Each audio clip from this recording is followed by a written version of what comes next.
be in the presence of. Mark's just asked an interesting question about why does she lift her feet up sometimes. Elephants, it's a real characteristic elephant sort of thing they do. They lift up a leg, they'll just prop it up, a little bit like we might just stand and cross our legs, you know, when you just change your footing. They might be resting, taking a bit of weight off those immense shoulders. Like the weight that those shoulders and those front legs have to carry is quite incredible. That's where all the weight is, that's where the skull is, that's where the tusks are, and that incredible tool, their trunk. So it's the heavier end of the elephant. So they've got, sometimes they just take their weight off their feet, they move them around, they prop them up, they stand with them kinked. You often see them with their back legs crossed, as in a comfortable stance.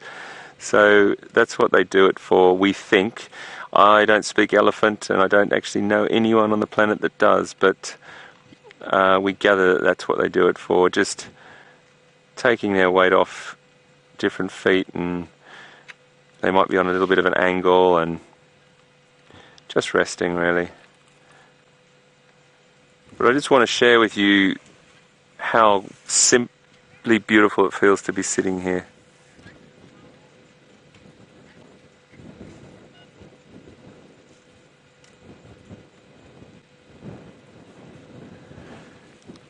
May I please have that question again, please, Control? I'm just sorry I missed the beginning of it.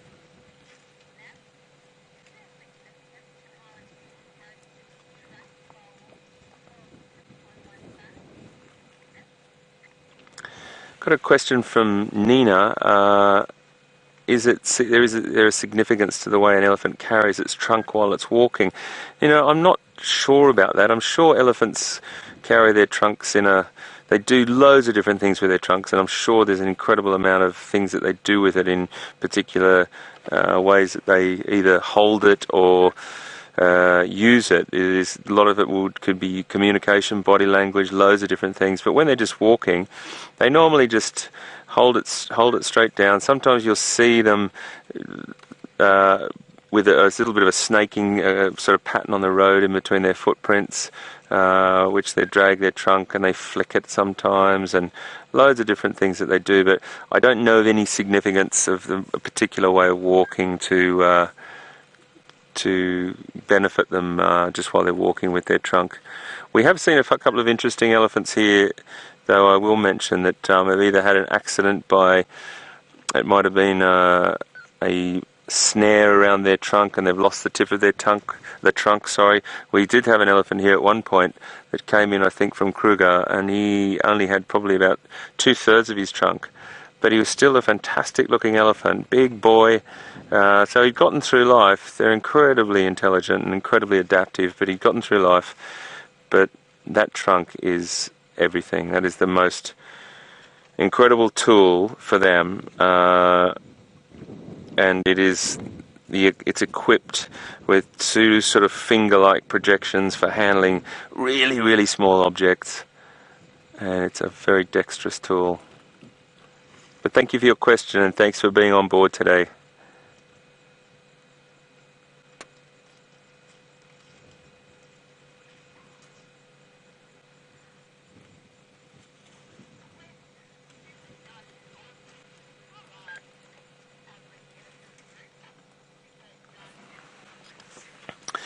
Well, we've got a question from Super John is awesome. I love that handle, John. That's fantastic. Super John is awesome. We've got a question from you that you're asking what's the average size of an elephant herd? Look, it really does depend, John. I've just come back from Namibia where I saw a group of 100+ animals coming to a water point, and that does happen in times when water is scarce. You'll have several family groups joining up. They may be related in some way, shape or form down the line. They will remember family members. You do see a lot of greeting and carrying on, socializing when they do meet, and excitement. But on average, these elephants sort of pick up groups sort of between 7 to 11 individuals, sometimes up to 15. And then Jamie saw a herd much, much bigger this morning, but it could have been a couple of family groups. So they're called there's a sort of a term for them called bond groups, and they may be related, but they may split off and then just meet each other occasionally at water points and things like that. So roughly about 9 to 11, I would say, is an average size group, but it can get bigger or smaller, John, depending on a lot of things. Thanks for watching us, super awesome John. Or John is super awesome, I can't quite remember, but it's a great handle which one it was. Super John is awesome. That's great.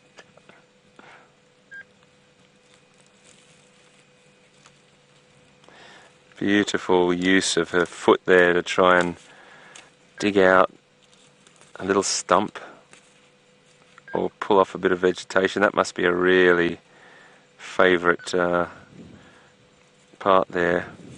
Kicking using her foot.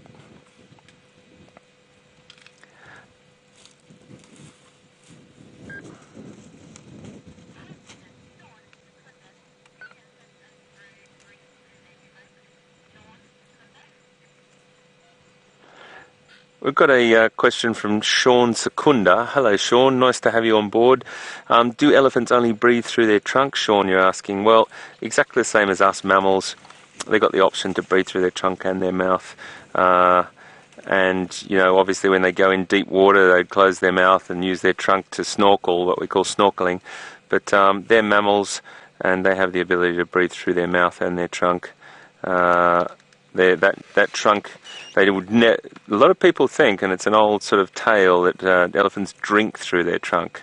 Well, that's actually not true at all. They draw water up in their trunk and then they put it up into their mouth and blow it into their mouth. Just such a clever creature. Thank you so much, Sean, for being on board.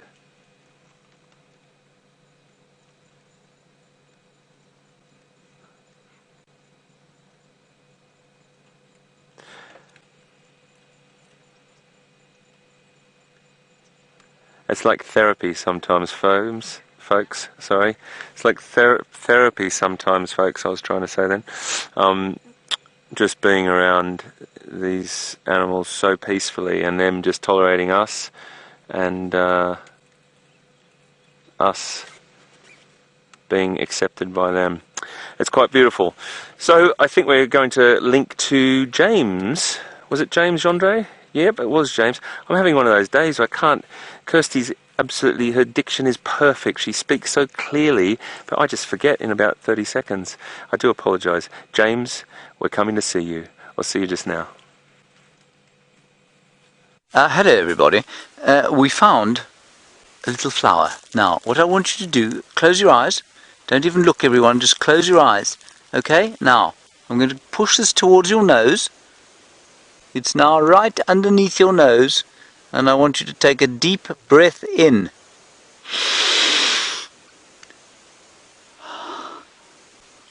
Doesn't that smell amazing? It's like a very subtle sort of jasmine smell, sweet jasmine smell of the Natal Guarri, and I've been looking for this because I found it the other day and I couldn't find it again. And I've discovered that it's only when the flowers open. I don't know if you can see that there. Look at the tiny little indistinct white flowers. They smell spectacular. Like a sort of heavy but gentle smelling jasmine, if you know what I mean. It's no, they're not. It's not jasmine at all. It's lilies. They smell like lilies. They smell like light lilies. It's so nice. It's just such a nice thing to smell at this time of the year especially. Now, come over here. It is my firm opinion that what has happened here is that a fairly large cat has come and scratched the tree. And I think that, I mean, in the same way that your house cat will scratch your sofa and perhaps a scratching post if you've bought it one. Normally, of course, you buy something like that for a house cat and it rejects it outright. But this is the same thing that's happened here. And you've all perhaps seen, or some of you would have seen, the lions, when they're on drive, will walk past a tree like this and stick their claws into it and scratch away at the bark. Now this is a tambuti tree, which means it is largely toxic to many animals. You might come around the base here, and in a grove of tambuti trees like this, you might expect to find some porcupine evidence, or evidence of porcupines. They like to eat the bark from the base of the trees. And also, if you were in an area where there were a lot of black rhino, what you'd find is you'd find a branch like this nibbled off at the end. This one has been eaten off, probably, I wonder, maybe by a... That looks like something quite large. I can only think it was a kudu or an elephant, but I don't know that the kudu eat too many of the twigs. But if you were to find, probably an elephant, if you were to find this thing bit off at exactly 45 degrees, that's what a rhino does. It comes up and they bite them off because of the angles of their teeth at almost exactly 45 degrees. They don't mangle them at the end like that. Then you would know that there were black rhino around. You'd speak a lot more quietly and you'd check the wind very carefully to see if they were around. But they aren't. Okay, let's continue this way. Hello, Jacqueline in Savannah, Georgia. I do like to say Georgia in that accent. I'm sorry about that. I just can't help myself. Georgia. I had a friend from Georgia. That is not relevant to what I'm supposed to tell you. You want to know... You want to know what the easiest animal to track is. Jacqueline, the easiest animal to track is probably, if you're learning to track, is a rhino. And even someone with my skills is able to track a rhino.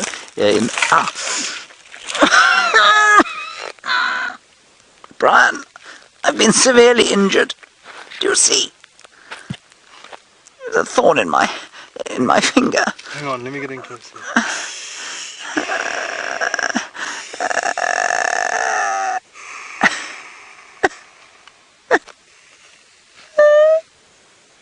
Okay, enough of that. I will get it out eventually. It's really very sore.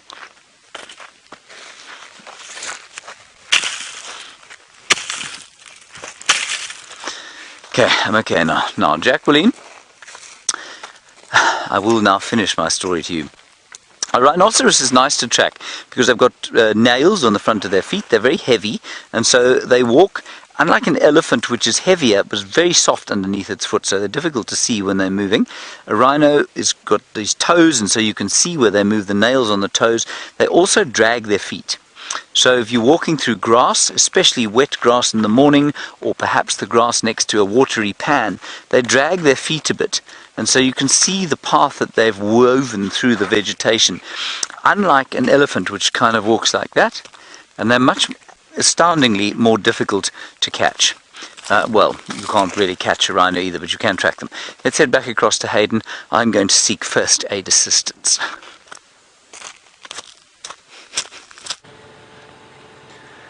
Well, welcome back, folks. We just moved over a little bit just because this beautiful female with her calf just gave us a little sort of just flared her ears a little bit, absolutely fine. We were just in her pathway, so we just moved forward a little bit, and she's just standing there. I think they're going to head down to water, and I think we were just maybe across her path, but she's got just that little bit of a flare open on her ears. So I'll tell you what I'm going to do. I'm going to just drive forward a little bit and just give her some space, and I think those ears will come down and she'll just relax a little bit more there. It's okay, my girl. So I'll just turn on the side here and let you see her from there. Absolutely wonderful to see the behaviour. Don't know if I'm doing very much for genre here in the way of shots, but I'll try my best. There we go, lovely light at the back there, silhouetted through there. Just keeping an eye on the other individuals as well. So not an easy shot for poor Chandra. He's got to swing around nearly 180 degrees. But it's the great thing, you know. She just gave us a little indicator. She said, I would like you to move. So we moved and we did exactly what she wanted to do. And she's on her way now. I think they're making their way to the water point, which I think is a really beautiful thing if we just be patient and watch that. They're browsing as they go, but I'm pretty sure she is the matriarch. So if she says let's roll, they will follow, but it just seems to be that they're browsing their way through there. Let me just maybe, it's not a great position, is it, mate? What about that one behind you there? That's her little calf cruising across the road. The most precious piece of cargo for her, and as long as that little one is alright, she's alright.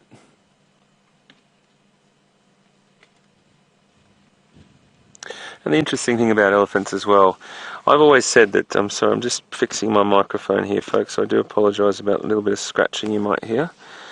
One of the things I really like to compare elephants, well, not compare, but one of the things I think we really relate to elephants because of, or a few different things, is that we've got a similar lifespan. We've got quite a long life for a mammal. Elephants have got a long life for a mammal. We have quite a long gestation period for a mammal, 9 months, and elephants a lot longer, but it is long as well. So we carry our young for quite a while. When we do have our young, we care for it, we nurture it, just like elephants do. They really take care of each other, they take care of the family unit. The family unit is made up of the most experienced female normally, surrounded by related females and their offspring. And sometimes a youngster or a bull trailing behind if one of the females is in season or ready for breeding. And then we also have a very, very strong, as humans, as primates, we have a strong family structure, and so do elephants. And I just think those things related is one of the groups of reasons in my world that why we connect ourselves with elephants so much. It may be completely untrue. It may be just my philosophy. It may be just my take on it. But you know, I love these animals so much, and I love being here. But there's another animal that I am very passionate about, and James Henry just happens to be with one of them right now. We'll see you soon. Everybody, there is a giraffe, and you can see something hanging out of its mouth. That is unquestionably the leg bone of an antelope. And I think it's unlikely that he's going to swallow it. When I say that now, it's fully in his mouth. Now there it comes out. And he's sucking it. It's got a whole lot of phosphorus and calcium in it, and that's what he's eating. I don't think he's going to swallow it. He's probably just trying to chew bits and pieces off it because the molars are well back in his mouth there. It's not uncommon to see this in the winter time. It's just, I mean, it's always incongruous. If he swallows that, he's going to choke. It just looks so incongruous because you don't expect them, of course, to be eating bones. There it is. Now I can actually hear it. You won't be able to hear it, but we can hear it going.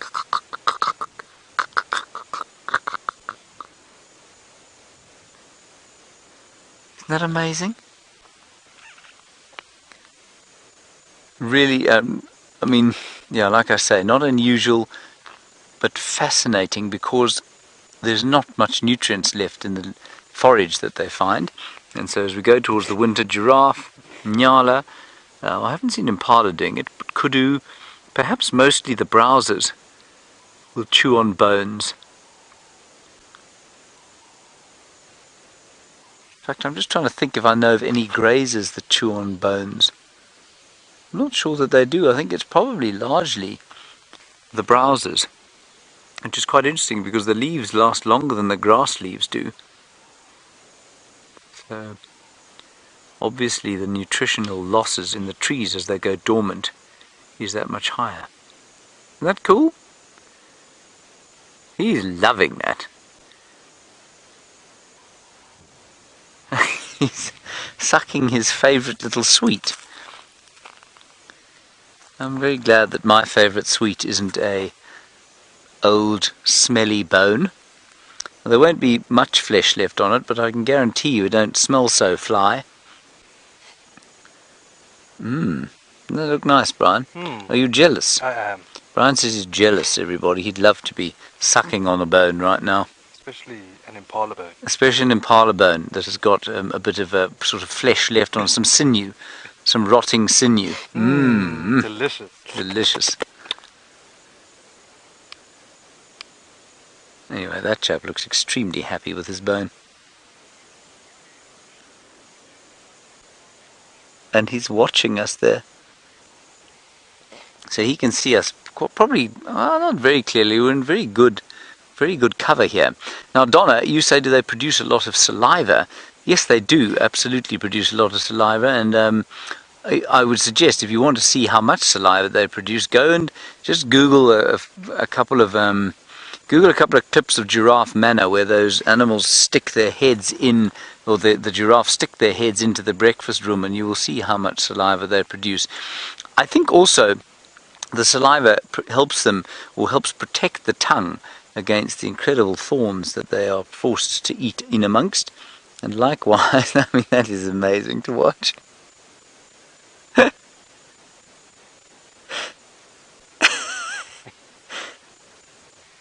I think you'll find the saliva is helping him eat that bone as well. He's chewing it. And like I say, his teeth are at the back of his mouth. And so he can't really chew it where it's sitting now.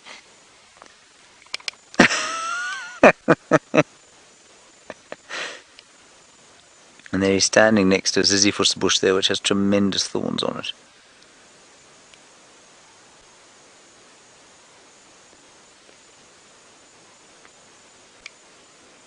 Ah, wow, what a wonderful sighting. We heard the oxpeckers going, and if you are on walk, everyone, oxpeckers are something you really got to listen out for. They go psh, psh, psh, psh, psh, psh, and they alarm call both at us and they shout at each other. But of course you know that they could be sitting on a giraffe like that, or they could be sitting on buffalo, rhino, nyala, impala. So you really, when you hear them calling, you've got to be careful. And we heard them calling. Brian said, that's probably a giraffe. And well, Brian, thank you. Here it is. Come on then, let's carry on. I'm going to start heading sort of slowly towards home. But Hayden has found yet another scruffy, colourful bird.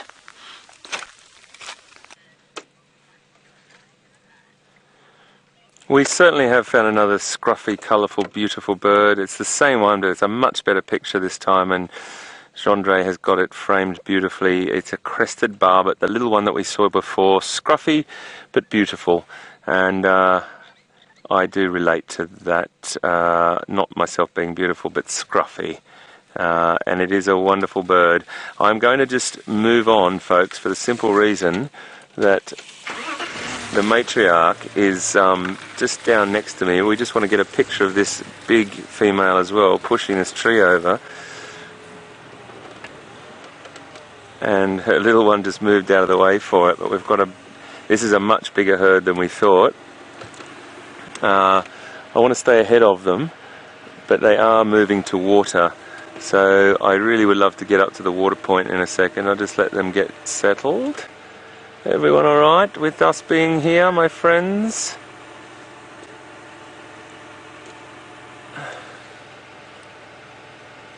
Okay. I'll tell you what, I'm going to make the executive decision here. Oh, am I or am I not? Just watching her down there. She's moving down, she's feeding again. I'm just going to head up a little bit further here, mate, and have a look. There's a great reach. I'm swinging poor Gendre around. Look at this immense reach, folks. So this is where the elephant exceeds all others in its ability and its versatility with this reach up. If she reaches up again with that trunk, she may pull that branch down.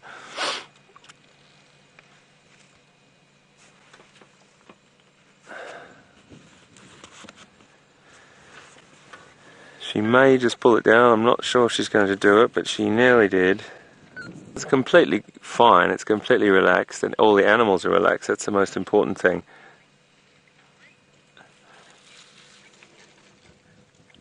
So I think from one elephant herd to potentially another elephant herd. I'm not sure how many Mr. Brent Leo Smith has with him, but he has some elephants drinking at Buffelshoek. So I think we should cross over and see what he's up to. And we'll stay with this beautiful family breeding herd here and see how we get on.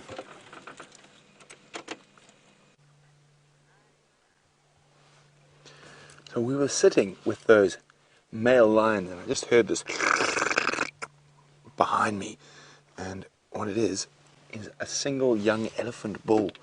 He's not very relaxed, so I've stayed a little bit far away from him, and he's obviously very thirsty. He could have come in from the Kruger, Western Kruger, where there's not a lot of vehicles, or even the Southern Manuleti, again an area where the elephants don't see too many cars. So we're just keeping our distance from him a little bit, and hopefully he will relax and not be so scared of cars in the future. But he is, I think, quite a bit of character. I really like his it's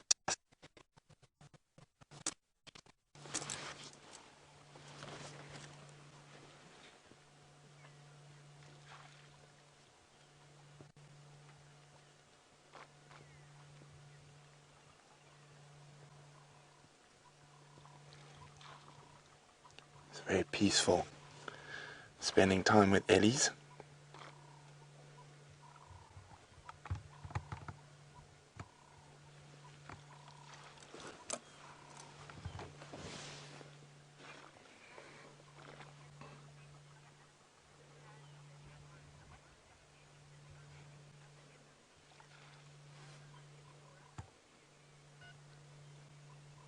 Now, Laura says, is it true that elephants can sense other animals from the pads on their feet? She watched a documentary that it's true. Or sense other elephants at least. I'm not 100% sure, Laura. But I think they rely a lot more on their ears and their nose to sense other animals. They can definitely smell and hear things well beyond what we can. But I don't know. It's not impossible, but I think it's improbable. I think their other senses are so developed, and they can hear for such vast distances that I'm not sure why they would use the soles of their feet. Oh, there we go. He's having a little calm moment, an evening beverage, a sundowner. Now, from where the wind is at the moment, I don't think he's smelt the lions.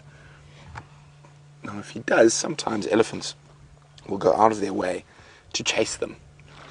Now, even though they don't really pose too much of a threat to an elephant of that age, they just really don't like predators. They chase hyenas, wild dogs, leopard, lion, of course.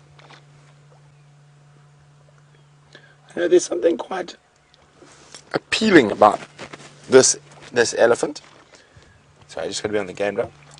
Hey, firm taxi. I'm just looking at the Ndlov at the Mighty.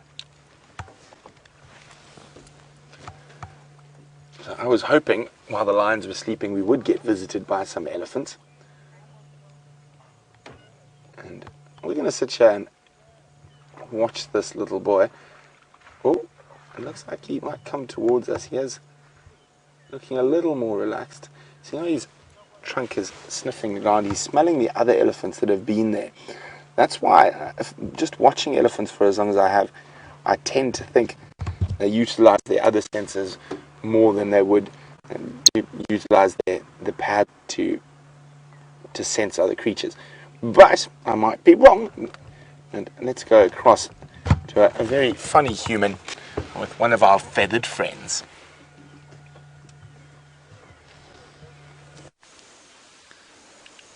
Brian, do you think it spotted us? Don't know. I'll slide a bit again. There it is. Everybody, there's a crested Francolin. It was approaching us. Brian, were you nervous? I'm scared. Brian says he was very scared, everyone. We're very close to it. Only about 10 meters, 30 feet. The Francolin seems to be relaxed now, but one never knows with a Francolin, do you, Brian? No. No, at any stage it could turn, bare its fangs, and come running towards us. Do we have an escape route? We have. I've spotted an escape route, Brian. But you know, with a Francolin, often the only thing to do is to bop it on the head with a stick as it comes past. It's gone. You got it? It's gone. It's moving Oh, everyone, that was close. It was a close encounter there.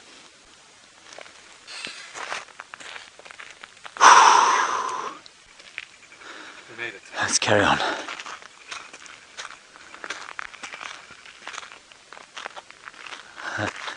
Now, Mohammed in Doha, lovely to hear from you all the way from the UAE. Thank you very much.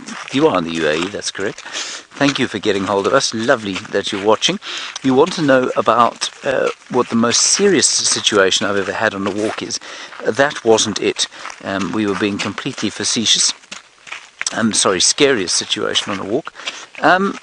Mohammed, I'm not really sure. There's a steenbok running there. You know what, Mohammed, I'd say that the scariest times I've had have not necessarily been the most dangerous.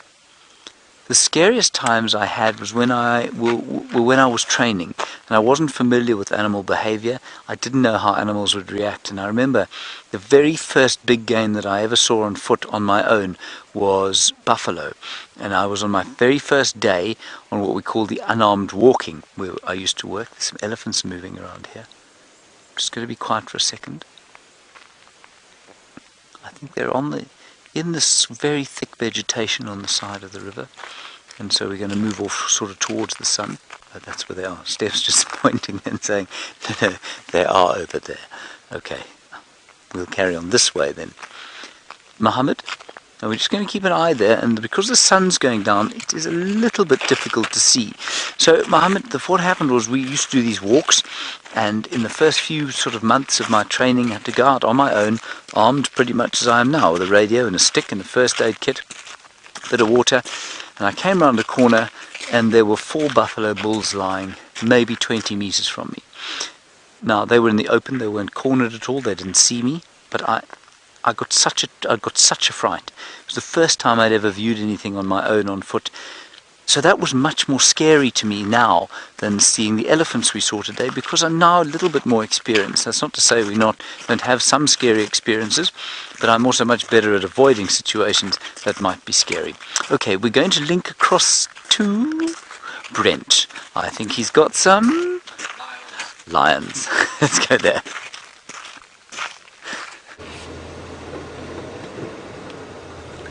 Elephant is slowly moving around towards where the lions might be, so I'm just trying to get myself into a spot where we can see both.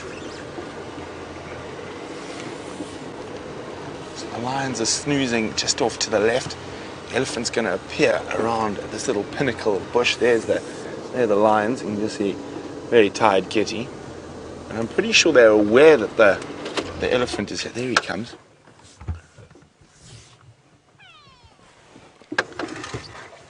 I'm sure the lions would have heard him splashing about, and judging from the way he was tracking with his trunk, he might have smelt the lions as well. So maybe he's going to come to give them a good chasing. Wouldn't that be fun? Get those lazy boys up and about. See how he's lifting his trunk, he's smelling, and he's smelling in a direction to where the lions are. Where he is now, he would definitely be able to smell the lions. Oh, it looks like he's going to stop for a snack there.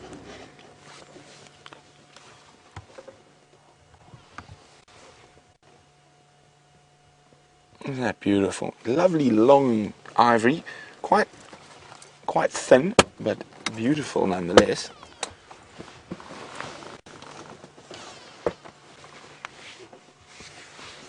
It looks like he's not going to chase the lions today.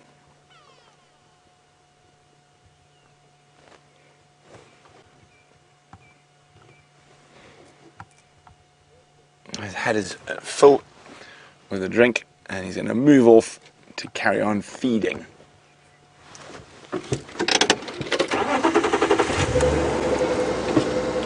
Now, Sean in Secunda is saying, is it true that elephants are the only mammals that can't jump?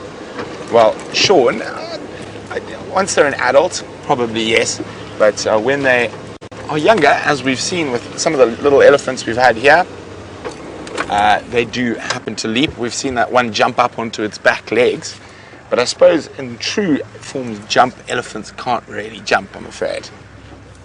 Okay, we're going to move forward a little bit now.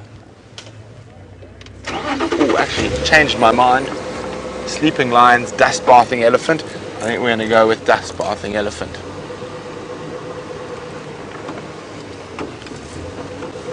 He's not very relaxed.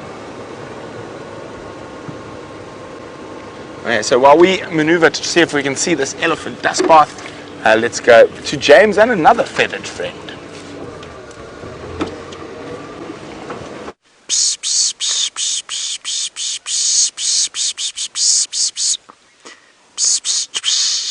Right, everybody, we're trying. I'm not just being ridiculous. We've got there a rattling Cisticola. It's very close by.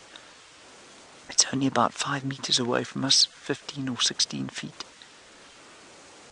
Very relaxed. It's so unusual. I'm going to try and call it out a bit more. Have you got it? Isn't that cool? Oh, there it is.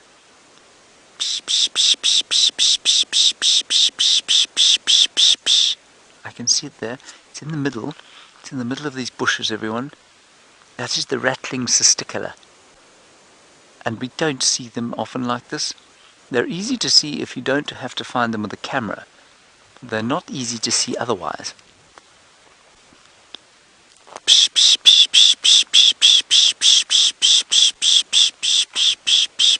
I know you're... There it is. It's gone. There it is. You see it? In that kind of dead bunch of thorns.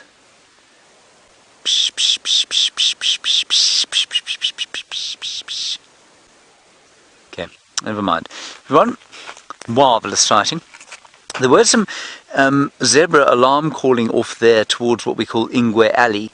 We're getting a little bit low down on light, so we're going to sort of carry on towards home. But I'm just going to ask Kirsty to tell Hayden or Brent that they might like to drive Ingwe Alley on their way home. They might be able to see something interesting there. The zebras were going, what, what, what, what, what, what, what, what, what, what, what, what.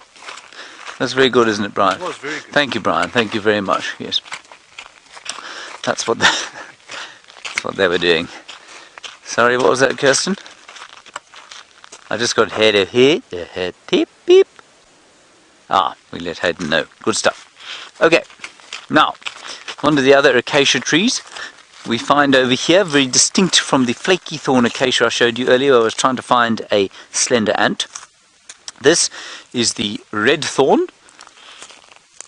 So evidenced by the fact, Brian, that it has bark of the colour Red. red. Well done.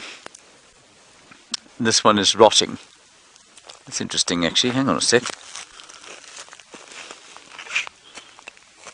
This one is rotting because it's being eaten. Can you see the hole there? You see the hole? Yeah.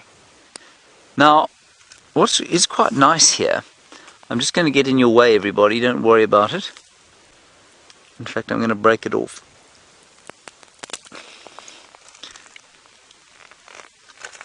This is being eaten. It's being eaten by some kind of larva. But what they've done is they've probably stung or infected the wood in some way, and it's turned into like a sponge. It's discoloured yellow, and it's turned into a sponge, and I'm sure whatever it is that was in here is eating that sponge. They've created sort of some food. It's almost been digested outside of the body, and then they will have eaten it. It's like a sort of very powdery sponge now. It's actually fascinating. Very interesting, everybody. On we go. Come on, Brian. Lights going. Let's move. Right, Hayden has got some more elephants, I believe, to show you.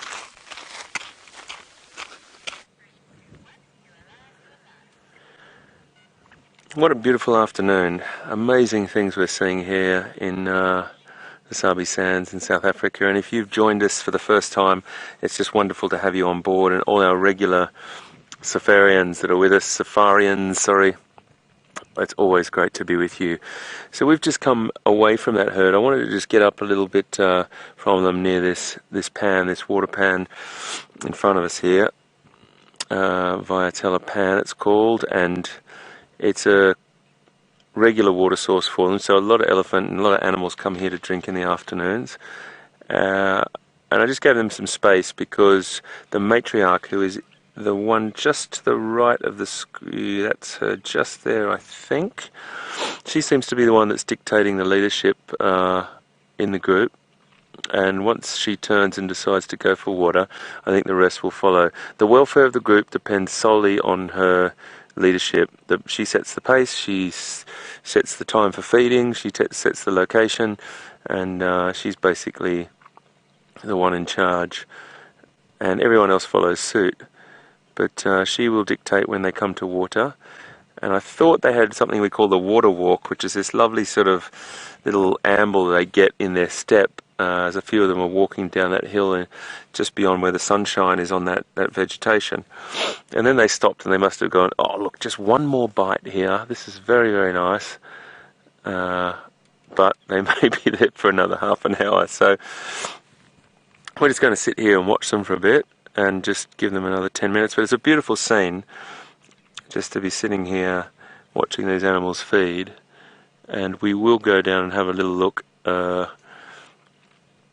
Just down the ways where there's been a few reported zebra alarm vocalizations, just not very far from where we are, and we will go down there. But I really wanted to see them come to water, so we are going to give them about another 5 or 10 minutes max.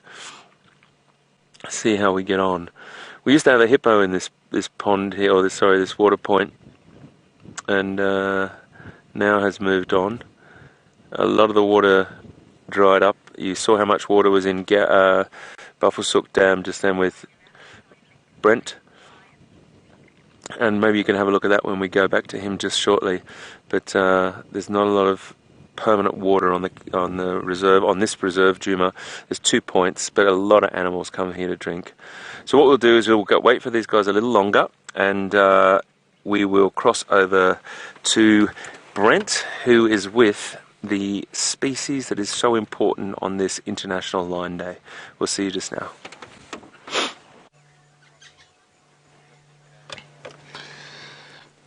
Now, of course, lions are important, very important today. It is International Lion Day, but they're important every day. Now, I have to spend a lot of my time looking at them, or in a lot of cases, looking for them. We're with 2 big male lions, part of the dominant male coalition. And know the Birmingham Boys. And lions do. That is sleep.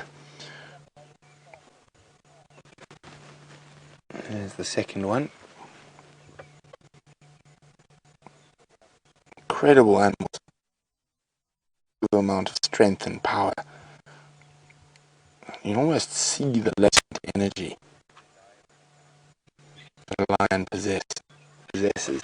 And it's very difficult to think they can go from flat and asleep like that to about just under 90 kilometers an hour in a split second.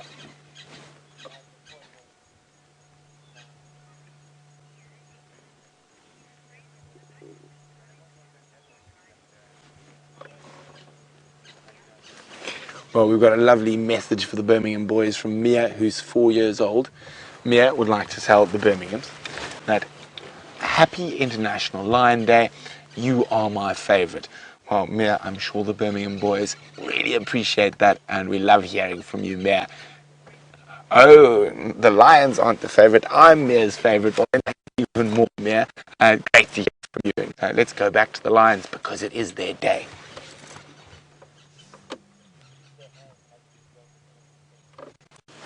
Now, what I'm hoping is that they are going to get moving, and the sun is starting to put on the western horizon. Fingers crossed that in the next half an hour or so they might get up, go for a drink, maybe even call. Unfortunately, with those fat bellies, I think they might get going a little late tonight, but they might meander down towards the Djuma pan, so keep a lookout, you Djuma Dam pan camera fans, and hopefully they'll be giving us a wonderful serenade tonight. And nice battle scars on his schnoz.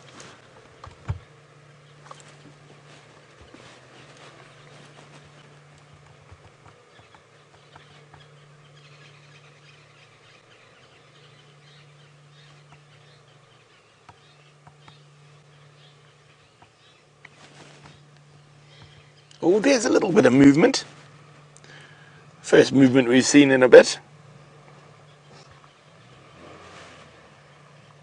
And yeah, flick, a slight roll over. Hopefully these, oh, there we go, these big boys are going to get moving shortly. But one must remember, we are live in the middle of the bush. We have no control over the animals, and there's no cutting and stitching together the best parts. We're seeing animal behavior at its most natural, the good bits as well as the bad. Now, filming lions on a different project a while ago, I stayed with the pride to get the shots we needed, and we used to spend all 24 hours with them, and 2 of us, and we used to take turns napping, and the other person used to have to stay up in case the lions did something.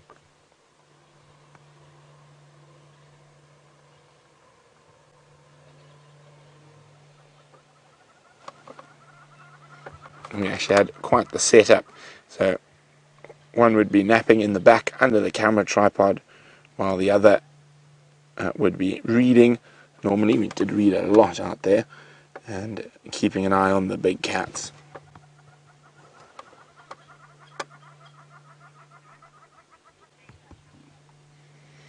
So while we sit patiently and hope for the Birmingham Boys to get on the prowl, let's go see how Commander Bond is faring. He's going to have to be heading home quite soon as the sun dips. I think there's a pellet. Hyena. I nearly misinterpreted this, everybody. I thought for one second, Brian, that was very artistic. Did you like that, everybody? Brian being on the sunset. Very nice, Brian. Well done. What we have here is what I thought was an owl pellet, because I thought it was under a tree, but it isn't an owl pellet. And then I looked at it a bit closer and I confirmed with Steph, it is a hyena. It's hyena dung. Now, what's interesting here is that, well, there are a couple of interesting things. There it is all there. First of all, keratin, which is hair, that's what your hair is made of, is indigestible. If a hyena can't digest it, you can be fairly sure that almost nothing can. Certainly no mammal will be able to digest it. Yes, there will be the odd beetle that can perhaps digest keratin. Those keratophagous moths, we know, are able to do that. Then, in the middle, you'll find these little bits of bone. And normally, what they are is teeth. But this isn't teeth. These are very small bones that have somehow managed to get through the digestive system without being eaten, and I don't know how that's possible. You know what that is, Brian? You see the bit there that I'm pointing at? Mm-hmm. That's a bit of the skull.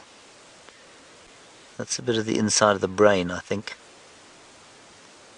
So interesting, maybe the skull bones are slightly less digestible than the rest. What this could have been, I don't even want to try and guess. But the other thing is that obviously when a hyena's dung comes out, it's a sort of paste. It's a green paste that goes white in the sun because this calcium oxidizes, and calcium oxide is, well, it's white. But you can see that's been eaten. The calcium oxide has been eaten away probably by dung beetles. This is not fresh, obviously. It's been run over many times. But I just think that's quite interesting. So everything has been taken away, redigested by another animal, despite the fact it's been processed by the disgusting digestive system of a hyena. And the only things left are the hair and 1 or 2 bits of what I think are probably the bones of the skull, and I find that quite interesting. Now, the reason I was interested by the fact that I just saw it here and I thought, oh, it must be an owl pellet, which it very clearly isn't, is that the other day I said to one of our viewers, they said, you know, do the owls make pellets here? And they do make pellets, and I thought maybe it was only the barn owls. Steph reckons it's probably more than just the barn owls, but it'll be interesting to know. I wonder if anybody else knows there. I think that the pearl-spotted and the Faroe's eagle owls don't swallow their prey whole. They break their prey up. Maybe they still eat things like this, and then they vomit up an owl pellet. And if you think of a barn owl which swallows a rat or a mouse whole, and then it sits there like this, and its digestive system works, and eventually it goes and it pukes up basically exactly what this is, the indigestible bits, the bits of feather, keratin and bone that the barn owl is unable to cope with. Fascinating, fascinating, fascinating. Brian? Fascinating. Fascinating, and very nice introduction to the segment. Would you like to do? Would you like to also do an outro as we link to Hayden? We can. Okay, right. On the count of 3, do an interesting outro to Hayden. Go.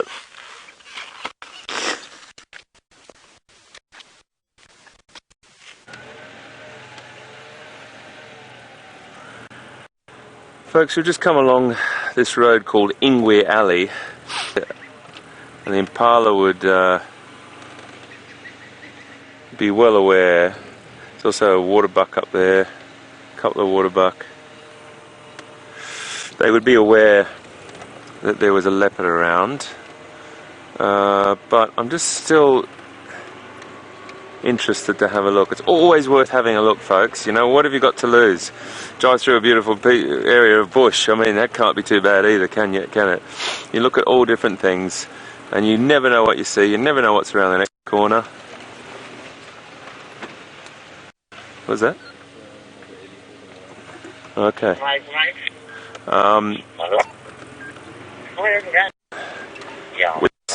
Just let me turn this down. The Game Drive channel. Got another elephant herd up here as well. So we did leave our elephant herd. I'll just button off for a second. We did leave our elephant herd because we thought that they were settled into that vegetation. We thought we're so close to Ingwe Alley, we're going to take a quick trip down here and then go back and try and see those elephants come to drink. Gendre made that executive decision. So if we get back and they're finished, they're wiping their mouths and walking off. So what we'll do is we'll carry on. Let's get back over to Mr. Brent Leo Smith and see what he's up to with those lion, and we'll come back to you just now.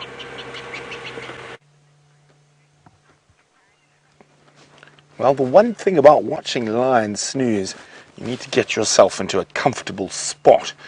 As we know they can snooze, but it is International Lions Day, or World Lion Day, so we're not going to leave these boys for anything, and we're hoping that they're going to perform for us. And that'd be wonderful. They give us just a little roar, maybe a big roar would be preferable. Now, because it is the Lions Day, I'll keep on quizzing about lions. And very interesting question. Let's mix it up a little bit. Let's do lions and humans and mix it up a bit. And lions have played a very important part in lots of human cultures, and they're found in ancient Greek culture, Roman culture, Christian culture, and in quite a lot of African culture as well. Now, look at that. Oh, he's such a sleepy kitty. Now, there's a couple of emperors who've been named after lions, and the most famous African emperor named after a lion is what I'd like to know from you. So, what is the most famous African emperor that was known by the term the Lion of? I'll give it away if I say any more. So, what is the most famous African emperor that was named after a lion, and his royal house is associated with lions? Now, I'll give you a clue. It's the only African country that's never been colonized. So if you know the answer to that, hashtag Safari Live, or use the email address questions@wildearth.tv.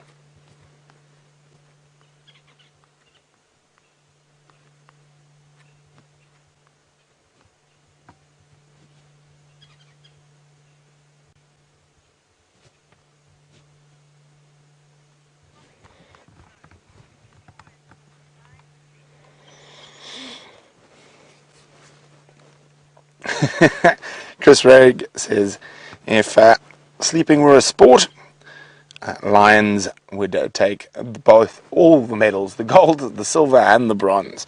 That is too true, Chris. Well, I think the leopard might sneak in with the bronze, but a male lion takes the gold, lioness the silver.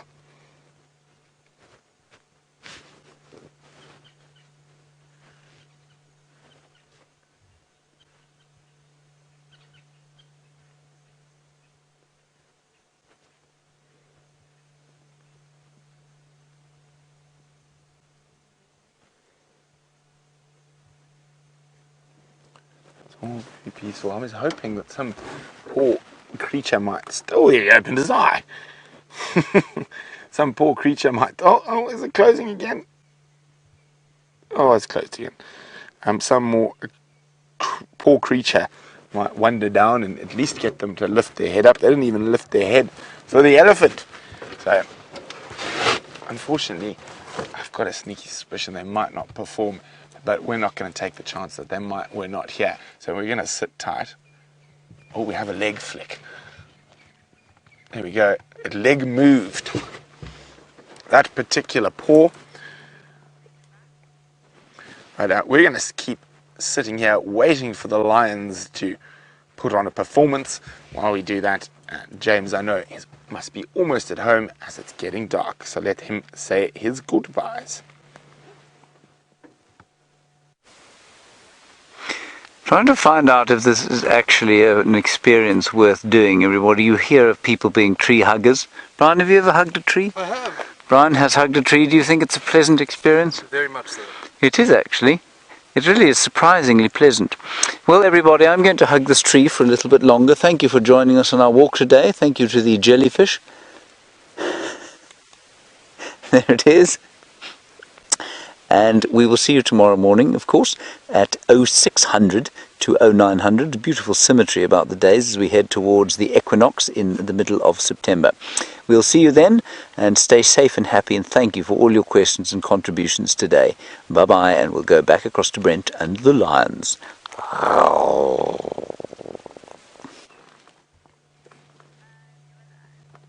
Bye, James. Get home safe. So we're still with the lions. He moved. He rolled over and went back to sleep. And that's about the most movement we've had. We did have a bit of growling and trying to attempt biting flies for a brief second, but they'll be quite happy now. The flies, as it gets cooler and towards darkness, the flies go to bed. So they'll be quite happy. There's still a few about, but you can see there's a lot less ear flicking and movement like that.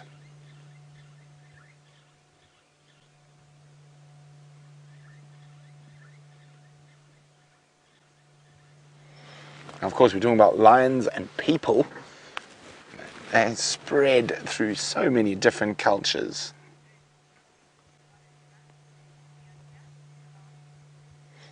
Well done to Judy H. and Wild Earth Girly, who I thought it was going to keep you guys going for a bit longer, but obviously I'm smarter than me. It is indeed Emperor Selassie. He was called the Lion of Ethiopia, and it was the only African country not to get colonized.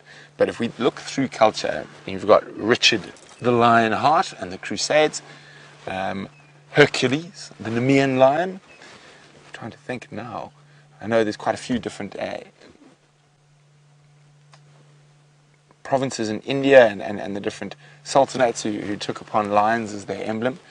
The Chinese, even though lions never occurred there, had a fascination with lions, and it's often depicted in Chinese art. So incredible. Well, the only lions that ever got to China were actually caught in Africa in about, I think it was 1600 and something, maybe even 1700, and they were taken. Well, it could have even been before 1600, and there was a great menagerie in the emperor, I think it was the Jade Palace, I might be wrong, but there was lions, leopards, elephants, both Asiatic and African, giraffe, and giraffe was also one of the Chinese emperor of the time's favorite animals. So we would have got on well with HT. Have we got any more movement? No, we don't.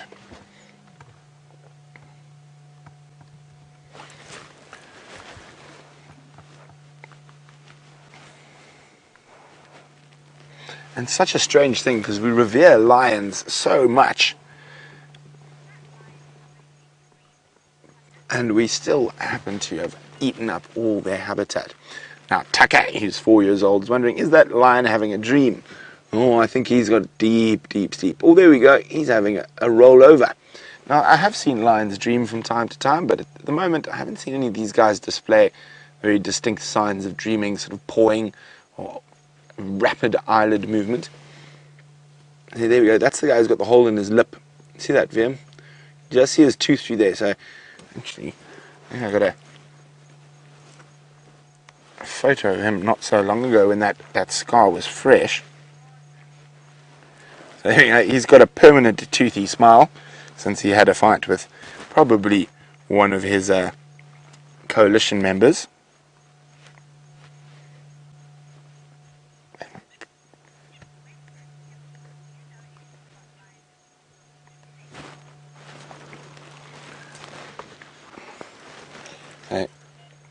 Speaking of the lion's teeth, Kimberly is wondering, do they lose their teeth, and do they have adult teeth and children teeth? Well, they do. They lose their milk teeth at about 6 months, Kimberly, and then they have one set of teeth that have to last them through the lifetime. And while they're at this age, you can see his teeth are still looking all quite good, but as he gets older, they often will break. And remember, they've got to catch things with their mouths, so it is quite a tough thing. So that wound looks to have healed quite nicely.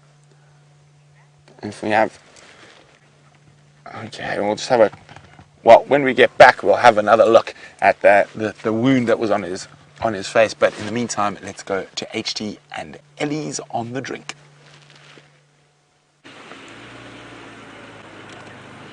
We've just come back at the right time, everyone. This is so beautiful. Just here to see these beautiful elephants that we've been with all afternoon. It's all right, darling. It's all right, girls. It's okay. It's okay. Just us. Everything's fine. And what a beautiful afternoon to finish with a sight like that. Wow, wow, wow. The breeding herd, 2 of the animals have just moved off. I'm just going to double check where they are. Yep, they've just moved off and started feeding again, but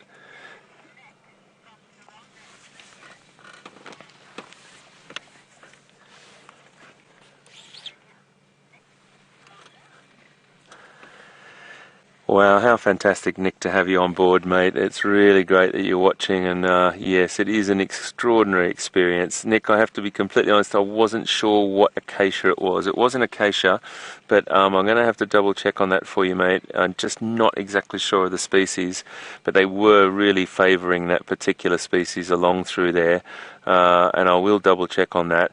They did have a little bit of a feed on a species called Combretum as well over there, so they were sort of mixing between the two, the acacia that they were really favouring and Combretum, but also picking up loads of little different pieces of bark and roots from different, we saw one just eating different species of grasses before as well, so it's a real smorgasbord for them, and this is a great, great scene to finish on. Nick, how lovely to have you on board, mate. Really fantastic, buddy, and to be talking to you from Africa. Nick is a great member of the Taronga team, does incredible things for conservation in Australia and with all our species, and Nick, wonderful to have you on board, mate.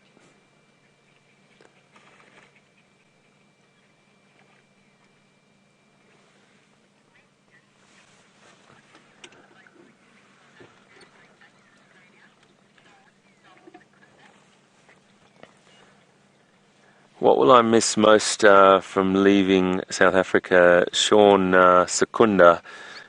I think we got a question from you before, Sean. Really lovely question. I'm going to say it in 2 words, Sean. It's really easy to answer that.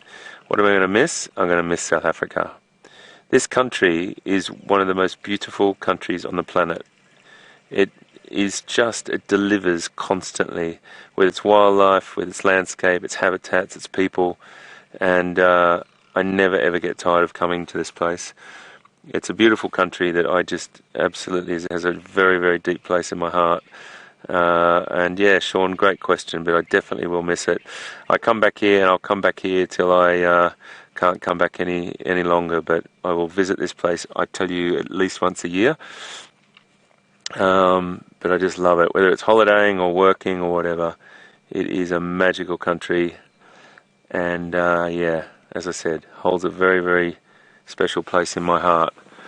Thank you very much for being with us, Sean. I'm just going to try and get a couple of beautiful pictures of her. It's just such a beautiful scene, so please excuse me just shooting a few shots for a minute.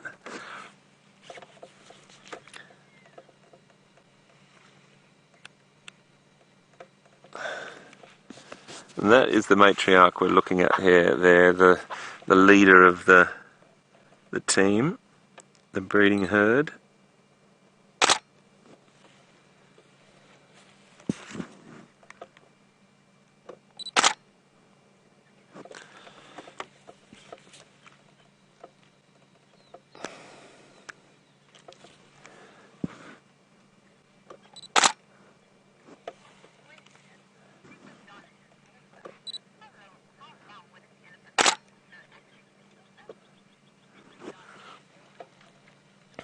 Super John is awesome. You're here again with another great question. Great to have you with us, mate, and for being with us throughout the drive. John would like to know, Super John, you'd like to know how long an elephant would survive or potentially last or can go without water. They can last several days without water, particularly in arid or dry regions, but like the desert elephants of Namibia. They can traverse vast areas to get water and go for days without water. When there is available water, they like to drink at least once a day, sometimes twice. And but in the desert regions, they will modify their behaviour, and they can last with it for days without. Thanks so much, Super John, for being with us. You're awesome.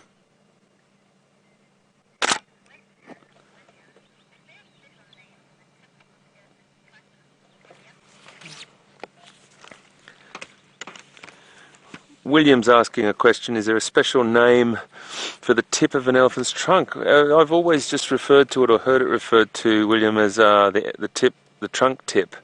They're finger-like protrusions at the end there that make their life much easier to work with. It's just like our two fingers picking up little things. She's just checking us out. Just going to lower my voice a little bit here for her. It's okay, my girl. All good. We can link to Brent any second now. This female is just waiting for the other individual to finish drinking. This is a beautiful trait of the matriarch. She will wait until the other one is ready to move off, and then the other one will move off. She's actually giving the other one the message to wait, and look at that. That is just beautiful. Just beautiful behaviour. They could be very closely related. They could be sisters. We don't even know, but very closely related. And she just waited for her to finish drinking and then said, let's walk off together. So on that note, folks, let's cross over to Brent and see what he's up to. And we'll see you just now.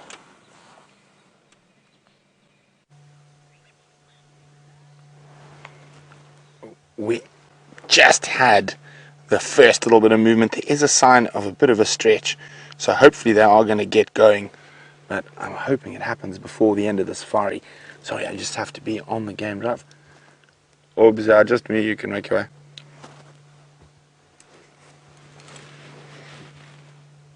Yeah, the odd little fly we can see fluttering about, but most of those biting flies have gone to bed, much to the joy of the male lions, I'm sure. I'm just going to reposition my light here quickly. So, sorry about the noise and the... How's that? Yeah. So there we go. There's Mr. Split Lip we're talking about. And I said I saw him just after that happened. I think it probably happened while he was mating. and I think the lioness's claw got stuck in his lip. But we can have a look. I found a picture while we were away of what it looked like when it was quite fresh. So you can see it's healed quite well and quite quickly. These animals have an incredible healing capabilities, and injuries we often think are life-threatening are very minor to a male lion. Now, I was really hoping that these boys would get up and start roaring, telling us whose land is it, and saying, "Where are you?" But I think they definitely will, but I think it's unfortunately going to be after the safari. But we are live and not scripted. We can't control what the animals are going to do, and that's one of the things I really love about this. And we're showing you Africa in real time and exactly what's happening. There's no room for lying or hiding. This is how it is, and this is what we do out here. And it's incredible to be able to share that with so many of you all over the world.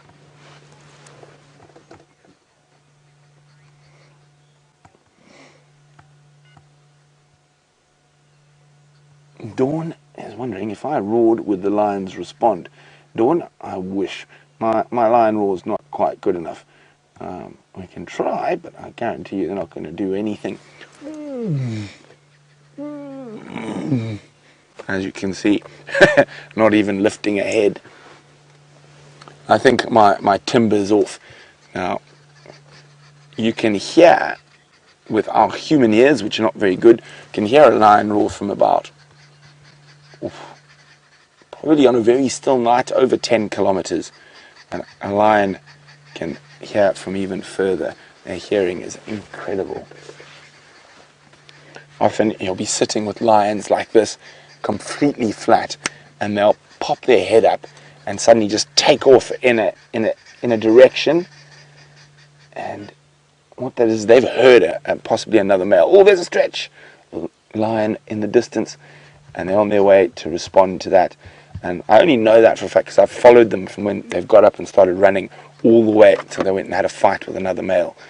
But while we hope and keep our fingers crossed that these male lions are going to roar before the end of the safari, Haydens got an interesting gadget to show you.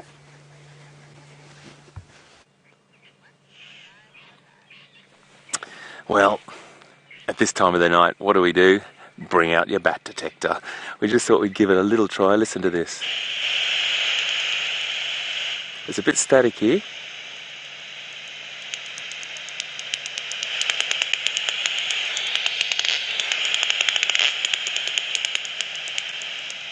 Isn't that fantastic? So that is the sound. That is the sound.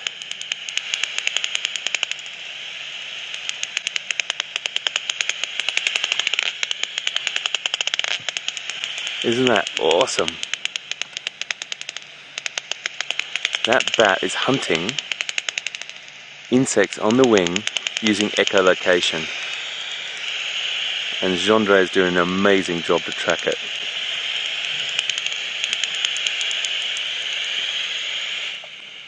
Isn't that great? I just wanted to do it every night. I just get such a buzz out of it. Sorry, it's just the biggest fun for me. So just ever so quickly, because we've got to get back to Brent to say farewell. And if those lines are all while I'm doing this is going to not go down well. Ever so quickly, they're using echolocation to hunt high frequency well above our audible range. This little machine takes that frequency and mixes it with another frequency and sort of Gendre tells me he puts it into some harmonics, and then it comes out an audible sound for us to hear. How brilliant is that? A little tidbit of information that I just got from a bat conservation group recently. A British bat was just recorded, and listen to this, just recorded flying 2,500 kilometers in a migration type of a thing, Lithuania in Europe to the north of the south of England. 2,500 kilometers, which is about 1,500 or 1,600 miles. That bat weighs about the size of an English pound coin. It's about that big. Absolutely astounding stuff. I've loved being with you this afternoon. We will have our last school drive tomorrow morning. Can't wait to be with you again. Let's cross over to the wonderful Brent Leo Smith and let's, come on, have a line roar on International Line Day. Thank you so much for being with us. From Gendre and I, we'll see you tomorrow.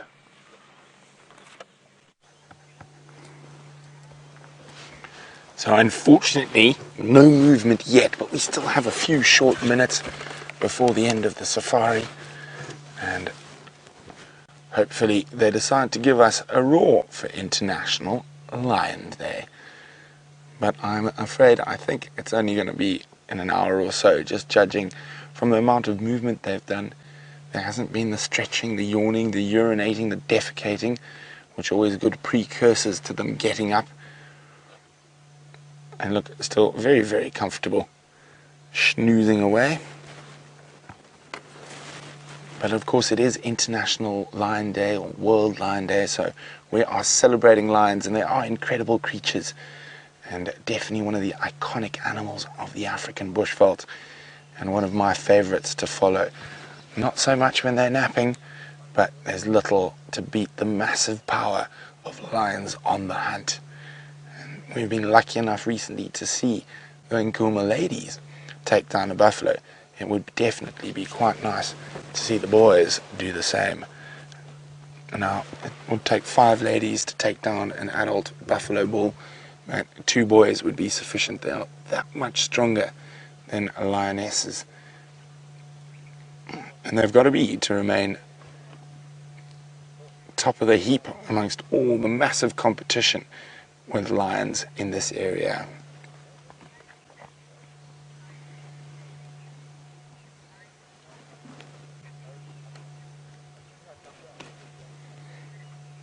Well, fun fact from Judy H for International Lion Day, that the MGM Lion's roar is actually a yawn. Well done, Judy.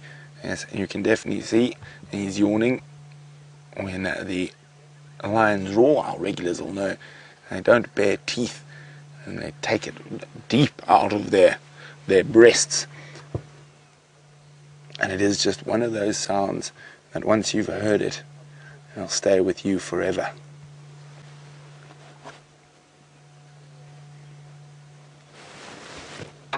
Oh, I can hear sandgrass coming in to drink. Such a strange call. Beep, beep, beep, boop, beep. It sounds like an old 1980s Bond villain, or 1960s Bond villain's computer, as it computes the end of the earth. But from VM and myself, it's been absolutely spectacular having you on the Sunset Safari with us. And lions appeared on World Lion Day, so well done, Birmingham's. Now come on and give us a roar in the last 2 minutes. But I don't think they're going to. But remember, we're going to be doing this again in a few short hours on the Sunrise Safari, so don't forget to join us then, and then again in the afternoon, and again in the morning. Oh, excuse me. We do this every day, 365 days a year. Live African safaris from the middle of the bush. But let's go have a last look at the lions as we draw towards the end of drive. And a couple of little lion facts before the end of the safari. The largest male lion ever recorded is from Namibia and weighed just under 300 kilograms. And that in pounds is times 2, 600 and something pounds. Liam, do you have any interesting lion facts you would like to add for Lion Day?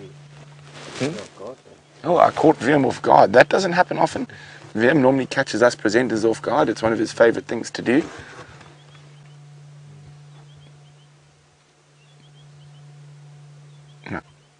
No, nothing from Liam?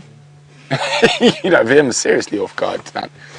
But unfortunately, we are on the edge of the Kruger National Park, and there's a massive feeder of lions around, and we're in one of the largest genetically diverse population of lions in Africa, which is a very special thing. And as I said, hopefully they'll make a bit of noise. Keep an eye on the Djuma Dam cam, and even if you're not looking and the lions don't appear on the cam, keep an ear out for those wonderful roars. I'm sure these guys are going to be really loud, so keep listening. And from all of us here, we'll see you tomorrow.